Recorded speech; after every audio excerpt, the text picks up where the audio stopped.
Hey guys, it's Lumen, and today I am presenting my Seawolf team clearing Shura 3. So, I got Seawolf very recently. I actually YOLO rolled him on the last day of the Godfest that, he debuted in.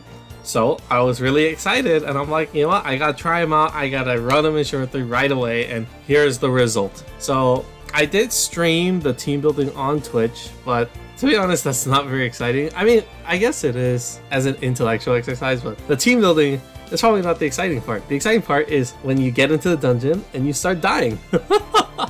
So, yeah, I did all the testing and I eventually managed to clear, even though I made some pretty brutal mistakes during the dungeon run. Either way, it worked out and I was overall very pleased.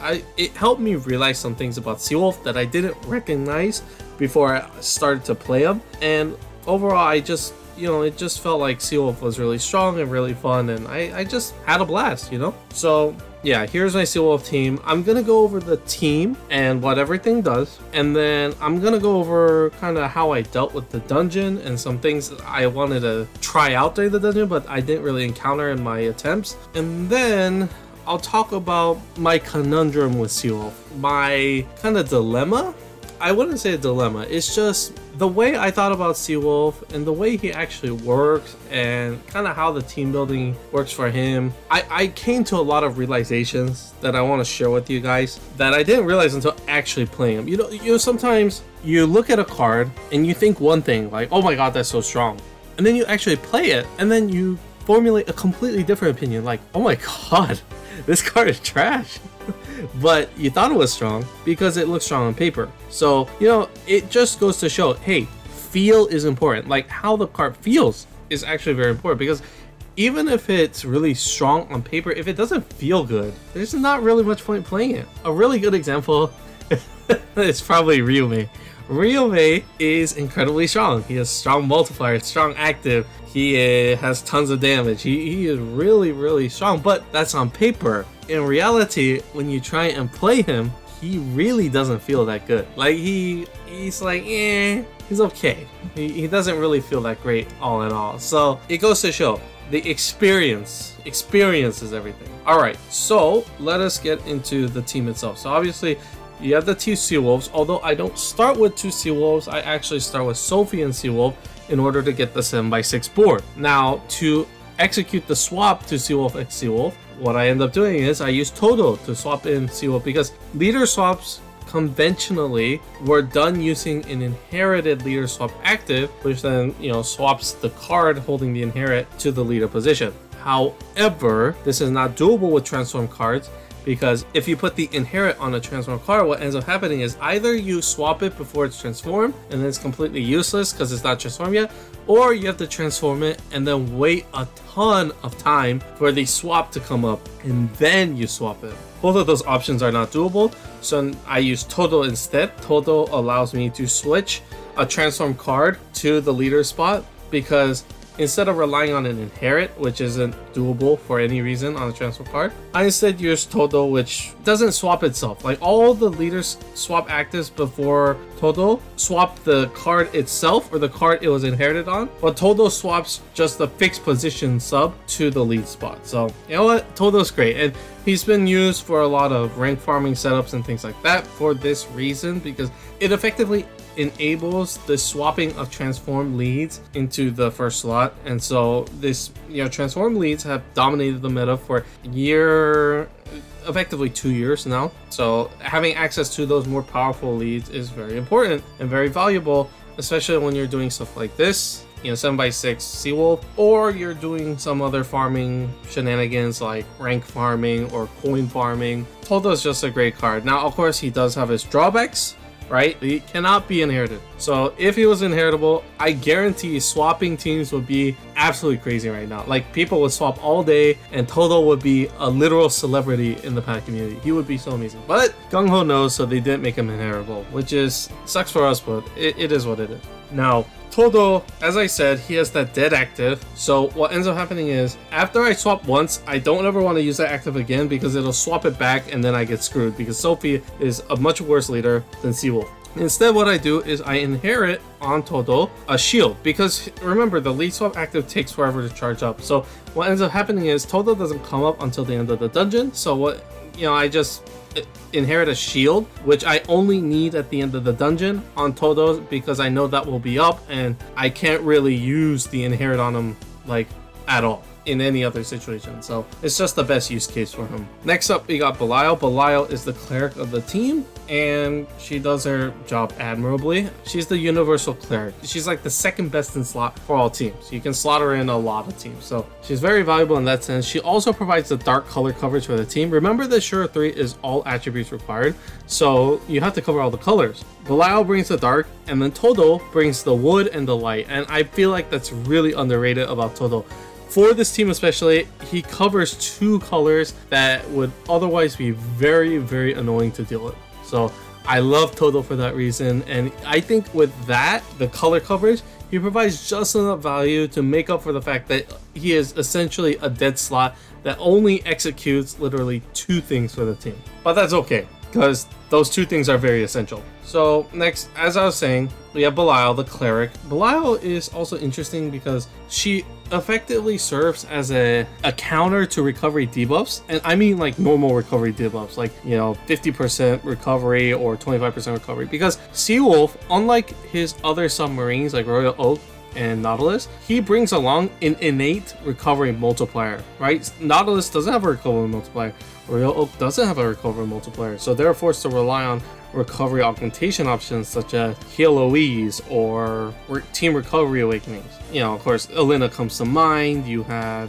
I guess you could think of Sekka. Normally, Blue has better recovery in general, so Royal Oak tends to go with Team Recovery, but definitely for Nautilus, Elena takes the cake there. Seawolf doesn't need that. So why am I saying Belial's Heal OE is useful? It's because, even though Seawolf's recovery is naturally amazing, sometimes you get debuffed and your recovery suddenly becomes less amazing. But if you run Belial and you just match a heal TPA, it doesn't matter if you get debuffed, you're going to just heal through it. And that's really nice because now you don't have to waste an active on dealing with that. I know I have a recovery debuff counter in Sophie, but Sophie is on a 5-turn cooldown and is honestly not very fast. So it really does help conserve the usage of that valuable active on Sophie if I can just brute force heal through it with Belial. So there's a benefit right there. Now, Belial inherits a delay, and because Belial has 2 SDRs, she actually uses delay right away and effectively allows the team to function in the beginning of the run. Otherwise, I'd be dead from the beginning and this team would, really not be able to take off at all. Next up, we have Suou. Suou is one of the damage sticks of the team, and Suou carries a very valuable full board active that unlocks, creates a tricolor, and has some ancillary effects like shield and +1 combo. Now they're both very minor, but I will say that the shield can be useful if you're going against light hexa, because that shield, though it is minor, it allows the team to tank light hexa. Notice I said only light hexa. It doesn't allow you to tank dark hexa. You just die. So that's one of the innate problems about Seawolf, is that Seawolf is more HP based and not shield based. So Seawolf is more vulnerable to gravities, and Suou's shield is not big enough to help overcome that weakness, which is why I have to inherit a shield on Todo, because that shield on Todo is much stronger and will keep him safe against the 50% moves of Dark Hexa and Light Hexa as well. But Suou is like kind of an emergency option, a flex option that I can use in case I get the 50% chance of Light Hexa. Suou, because it's a full board active, which I don't particularly need in the earlier floors of the dungeon, Suou is the carrier of my Fujin active that I need on floor 6. In this case, it's D-Reach Hat, which is amazing because it carries a bunch of utility that I need, like very, very need. So overall, it's a great fit for the team. I love Suou and I love how he just functions for the team. Absolutely amazing card. I do want to mention that he not only boosts the team, just through his personal damage, but the 4 7Cs like provide immense value to the spike. He carries a VDP Super Awakening, so he adds the necessary VDP damage that I need, right? Like, yes, Seawolf can work, but it might be a little iffy just relying on Seawolf alone. So Suou definitely adds that value. It really gives me a sense of relief in that sense of the VDP department. Suou also has 2 Takoyaki, 1 red, 1 blue, which is both very valuable, especially because I'm running a bigger board, right? Part of the reason why I'm running this bigger board, dealing with all the hassle to swap with Todo and whatnot, is because guess what? I want to take advantage of the Takoyaki and just really just match a ton of combos and really scale that multiplier up. And with a bigger board, that allows me to do that very easily. So in that sense, it's really nice. Now, last but not least, you have Sophie. Sophie is the 7x6 board carrier that I swap out of. Sophie also has a debuff cleanser, cleanses time debuffs, cleanses recovery debuffs. Time debuffs, it's useful. In the beginning, I take care of that time and recovery debuff. And then Sophie becomes very valuable on floor 8 if I deal with Parvati. Parvati has an uncounterable 0x recovery debuff. Now, I told you, with Belial, I just brute force the recovery debuffs. If they're, 25%, 50%, I'm good with that. I can use Belial. But with 0%, there's nothing I can do. So I'm forced to rely on Sophie to get rid of that debuff. Sophie inherits Harvest Loot. Harvest Loot is just a haste. It allows my team to get up and going, just like Belial has her delay to get the team up and running. Assists on the Seawolves. Normally, I wouldn't care too much, but the one assist I do want to point out is Akantor's assist on the friend Seawolf. Now, it can be on anyone, but we're going to talk about the Akantor assist. Now, this is the second one. This is the one with Unbindable, Skill Boost, L, Fat Finger, RCV reduction, and a team HP. Now, it does a lot of things, including a negative effect. It's really broken and it really carries the team. I need that team HP to reach some certain damage thresholds, particularly on floor 7, or if I get the 3 pull or the 10 pull, they deal like 755,000 damage, and I can only really tank it because I have the thanks to the bulkiness of that team HP on the Akantor equip. The L is nice coverage against something like Minerva or just Lux in general. Like Hexa, right after you kill off the Augites, Hexa locks the whole board, and so an L is nice for that as well. That's all it's nice for. I thought there was something else it was nice for, but that's all it's nice for. The real value that I did not realize, but the real value of it is actually in the Inherited Active. The Inherited Active reduces damage, right? It provides a shield for 2 turns, I believe. And then it replaces the board. Like, it just removes the whole board and Skyfall's a new one for you. This is absolutely insane. It's absolutely insane because there is a certain moveset in the dungeon that I did not foresee that instantly kills me because I did not have a counter to it. And that is on floor 7, the 5 pull machine. The 5 pull machine, right? There's nothing I can do about it. Normally, all the spawns on that floor, the 3 pull, 5 pull, 10 pull machines, they all just leader swap you. But in the case that you've already leader swapped, they cannot swap you back. It just automatically counters. So instead, what they do is they unleash these alternative movesets. Now, for the 10 pull, you have, I believe it's a VDP shield, and it just, changes the whole board up. For the 5 pull, we'll skip the 5 pull. For the 3 pull, it provides a fusion shield. It creates a fusion shield, and then it just hits you, I think. I don't think it changes the board. I think the rainbow one does. I think it just hits you really hard, 755,000, and then it puts up a fusion shield. The 5 pull one is the dangerous one. The 5 pull one, it creates a full board of light and then locks the whole board. And the thing is, with Seawolf, if you want a shield, you need to match fire and water, and neither of those are present. So I have to find some way to deal with the full board. The problem is, my full board counter is Suou, but Suou carries my Fusion, and I just used the Fusion on the previous turn. There's no way for me to get around that fact. So what do? What ends up happening is, because the earlier floors aren't really that tanky and don't really need too much damage, I take advantage of the Akantor Inherit on one of my Seawolves and literally just don't use them for the first 6 floors. I just rely on one Seawolf for the first 6 floors. And then when the time comes and I somehow manage to get that 5 pull, I use the Suou Inherit and counter it completely, and it just keeps me safe. And it's not even that hard because the Akantor equip, it doesn't really have that long of a cooldown, so it's not even that much of a hassle to deal with. Now, what happens if I get a 3 pull or 10 pull and I don't use the Akantor Inherit? There are a couple things you can do. One is, if you get Parvati, it speeds up Parvati, because instead of waiting for Suou to come back up, after using Sophie to counter the recovery debuff, you can instead just hit Parvati down to half, right, and trigger that below 50% moveset. It's a full board of heal and 1 turn of 0 recovery. And so you're using Akantor equip to shield the oncoming damage that's going to come next turn, and you can also use it to replace the board, which allows you to get a fire and a water combo on the board and match them to shield, which, you know, gives you more survivability.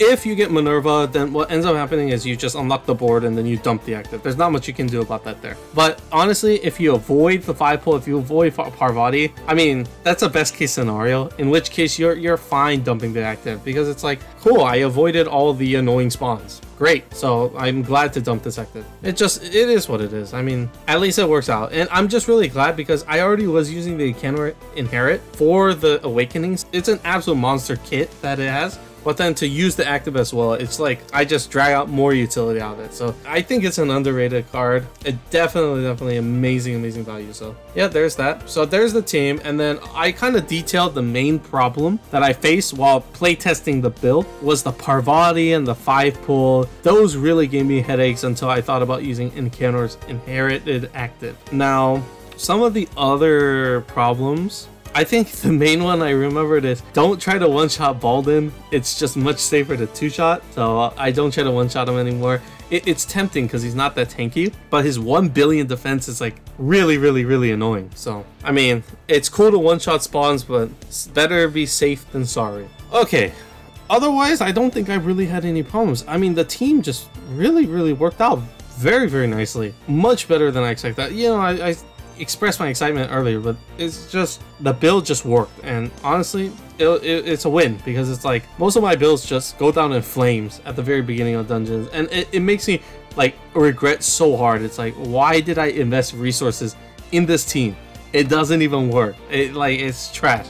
So I'm just glad it worked out as it did, and yeah, I'm very happy about that. Now my conundrum with Seawolf. If you look at Seawolf's leader skill, it explicitly states that the multiplier is for fire attribute. So you want to build Seawolf primarily around fire units, right? Because otherwise you don't get the multiplier. My problem with that is that Seawolf, if you look at his active, he generates an equal, relatively equal amount of water and fire orbs and deals a ton of damage with both of them too. But if you're always just focusing on fire units, right, fire cards to bring in, then your team is primarily fire attribute, which means you're really just relying on that one attribute when your actives generate 2 colors, like same amount of orbs of 2 attributes. So what I'm trying to get at is the leader skill and the active skill don't match up. They don't really synergize very well, and this is interesting because Gung-Ho is pretty good about creating synergistic leader skills and active skills. Like most of the time, you want the leader skill and you want the active skill to work together. But this one, it just doesn't feel like it works together that well. It's hard to understand until you start playing it. But when you start playing it, sometimes you just don't get that many fire orbs. You really don't. You just don't see that many. And so you end up realizing it's like, wait, I have so many water orbs. It would be so nice if I could just take advantage of the massive amount of water orbs I'm generating and channel that through a water main attribute damage stick, which is why I have Suou. But if you're building all red, then you lose that value, and it feels really weird. I feel like a huge buff, like a gigantic buff, like amazing value for Seawolf. You literally just change that leader skill from 2.8 all stats for fire only and make it 2.8 all stats for fire and water. And that changes the whole game, because now you're free to use water attribute cards that don't have fire, so you don't lose out on those multipliers.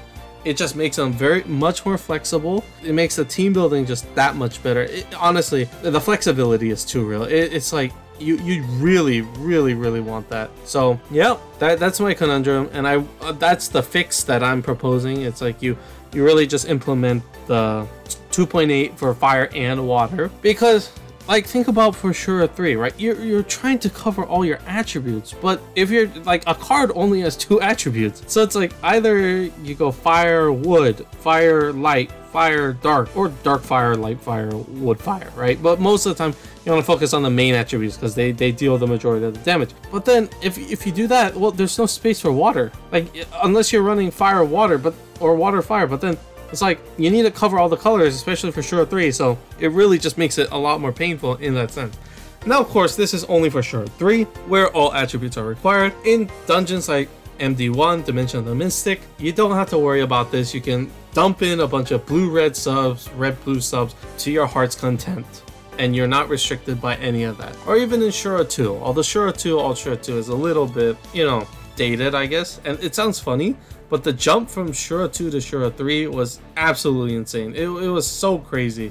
So yeah, I'm really just, yeah, that's just how it is. They really made that jump crazy. So there you have it. That's the Seawolf team. That's how I feel about it, and yeah, how I dealt with the dungeon. The one thing that I really didn't get to test, but I was thinking about it the whole time, was how I would deal with attribute absorbs. Most teams really struggle with attribute absorbs because either you run Rainbow, which gets affected by all of them, and you just have to pray you get the least unfavorable one, or you have a monocolor team which is primarily focused on one color, but if you somehow get that one color as your color absorb, you feel super doomed. However, Seawolf is two colors, or primarily based on two colors. So I was thinking, okay, in terms of the Dryad, and by the way, the team has to look like this because Sophie will always be in the 4th slot. That's part of Todo. Todo only swaps the 4th slot, so there's nothing I can do about the orientation, right? But, huge but right here. If I'm going up against a water absorb, because if I get a fire absorb on the Dryad, cool.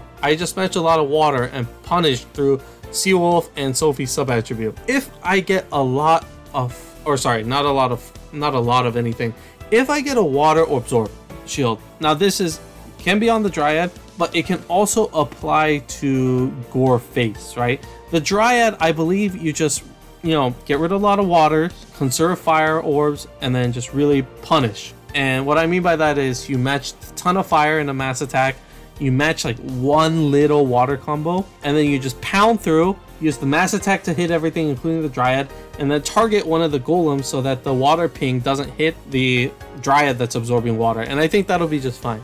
Now, I'm thinking about it for Goreface, and I'm really wondering if the same can work for that too.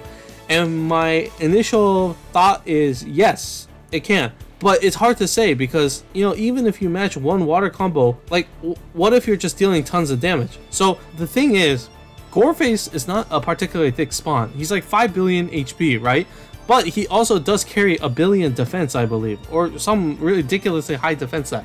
So what I'm thinking is, you really just stack the fire damage. Just, you know, stack a lot of fire orbs, conserve them, get rid of all your waters, get rid of anything that creates waters, just everything water, and then just make sure you have one little combo to activate the leader skill. And then what you do is you match all the fire, and then you match that one measly water combo. And what ends up happening is the fire combo is really pound the health down, and then that one measly water combo, even though technically Goreface absorbs, because of the defense stat and because you're only matching one measly water combo, the defense stat, ironically supposed to help Goreface survive, will instead secure his demise by simply just neutralizing the water damage that could have saved him through healing. And so after that, you just simply utilize the auto fool of 6 million to finish the job. So I think theoretically you're safe against attribute absorb, which is interesting because for a long time they've stonewalled many different teams. Even in Shura 2. Like Shura 2, Sharius has stonewalled so many teams, and even Ganesh is a really frustrating opponent to deal with. So honestly, feels very nice to be able to get through that without having to dedicate an active or any tech to that. With that, honestly, that's all I got for Seawolf. I really hope you guys enjoy. I mean, I had a lot of fun discovering Seawolf's true value set. Like, I had a lot of fun just figuring out Seawolf and figuring out that he is really a 2-color lead. Like, he's really a fire water lead, and that's why I'm saying when they buff him, as long as they buff him to fire and water attribute, I think that will make all the difference for Seawolf. But until then, the team building just feels really unfortunate because it's like you're trying to fill in the water, but you can't, so you really lose out. And like, if you play Seawolf, I think you will understand what I mean. I think so. Anyway, guys, thank you guys for watching. I hope you guys enjoyed the video. I had a blast running this team, and honestly, you know, took some old but good units out of the closet, and yeah, it turned out to be a good one. So okay, for real, thank you guys for watching. I hope you guys enjoyed the video, and as always, good luck and have fun.